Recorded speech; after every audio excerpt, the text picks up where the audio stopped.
Have you ever felt? Are you listening? Damn.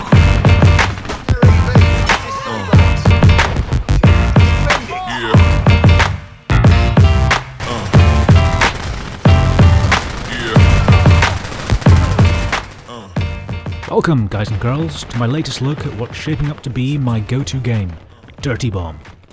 As we have come to expect from the folks at Splash Damage and Nexon, we're getting new content and new information coming out all the time. So in today's video, I'm going to be looking at the new test map, Dome, talking about the next Merc and a new game mode, also talking about news and some streams information, and of course, finally giving out another 5 beta keys for instant access into the closed beta. So, Dome is the new map.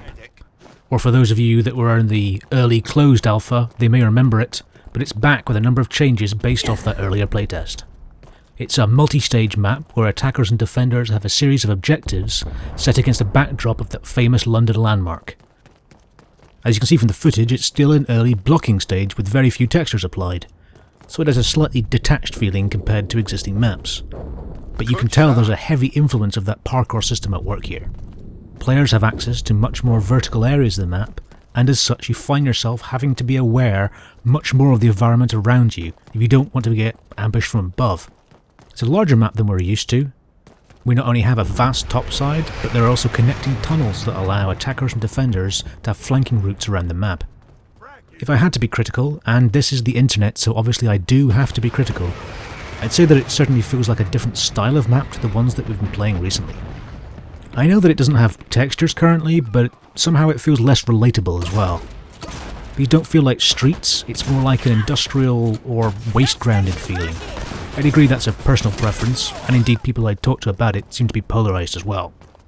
Furthermore, with that parkour influence comes a feeling that this is some sort of parkour playground. It's not parkour around a normal relatable environment, this is an environment designed to promote and provoke parkour movement. Again, this is personal preference, and indeed once the textures and other design elements are in place, hopefully that won't feel like an issue at all. It was only available in the map rotation for a short time, so I didn't feel like I had much chance to learn it in depth. And to be honest, that map seemed to have more to learn than normal. I'm positive in the main about the map, you could say it almost has a Team Fortress 2 feeling to it. And I'm interested to see how Splash Damage's level creators turn today's grey map into a London urban setting. In a recent interview with GameSpot, lead designer Neil Alfonso discussed a number of details about the future of Dirty Bomb. Not least that the next Merc we will see released is a community favourite, Nader. Mr. Alfonso described Nader as in many ways like a more mobile version of Fragger, so we can all guess how effective she's going to be on the battlefield. And if you're an Aura fan like me, you might be crying over the death of your healing station a lot more regularly. Also discussed is a new game mode, Execution. This is a classic plant the bomb style mode where there's no mid-game spawning, so people like medics and mercs that have AoE weapons take on a whole new level of importance. One thought about such map mode is how the lack of respawning will offset the amount of experience that you earn. Will players find it less lucrative to play Execution mode? We'll see how it's implemented. It does sound like, for players that want a slightly slower paced, slightly more tense tone to their Dirty Bomb game, will love this new Execution mode. It's an interesting article and I'd recommend you reading it. It's also worth a look at some of the great Dirty Bomb concept art they have scattered throughout it as well. Some really great stuff there. I'll include a link to the article in the description below. If you're new to Dirty Bomb, or a seasoned DBer, Dirty Bomber, Dirtier, I don't know, I'll have to come up with something, who just wants the latest information about games, then you need to start watching the raft of new streams from all the different facets that make up the Dirty Bomb team.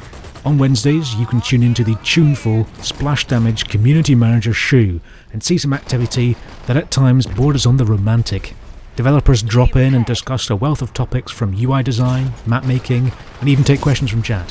What's more, Shoe often manages to get the developers to say a little bit more than they intended to, and as such, prime nuggets of information can be had. That's the Splash Damage stream on twitch.tv/Splash Damage Limited. That's Splash Damage Ltd. That's Wednesdays and Fridays at 1700 hours UTC or GMT. I'll put a link in the description below. If you're a US time zone sort of person, then you can check the wonderful Miss Murder do a stream on Friday evenings at 2 PM PST. Miss Murder is the Nexon community manager and often has a plethora of keys and other goodies, even Logitech mechanical keyboards to give away. And to catch you up on a number of interesting things to come out of those streams, one topic I touched on in a previous video was the idea of the pricing of the different aspects of the game. The devs have said that the pricing is still in a fluid state at the moment, so obviously things like player uptake and other factors are being considered. So don't feel too disheartened if you're finding it difficult to amass the credits you need for the things you want. This is a beta, so things like player experience and leveling rate are in a constant state of flux. You may have also seen some Twitch streamers using exotic configuration files to change the way in which the game renders on screen. Some users have said that they aren't getting the sort of performance that they expect, and as Dirty Bomb is based on the popular and highly tunable Unreal 3 engine, these users have set about creating highly optimized configurations. However, you may have also noticed that many of these configurations pass that performance increasing point and stray into the gaining advantage territory.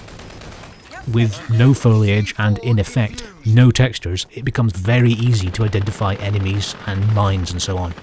Well, the developers are aware of this and have said that they are looking to soon implement restrictions on the configs that cross the line into what many have seen as borderline cheating. For those people now shouting, "Oh, but my frames!"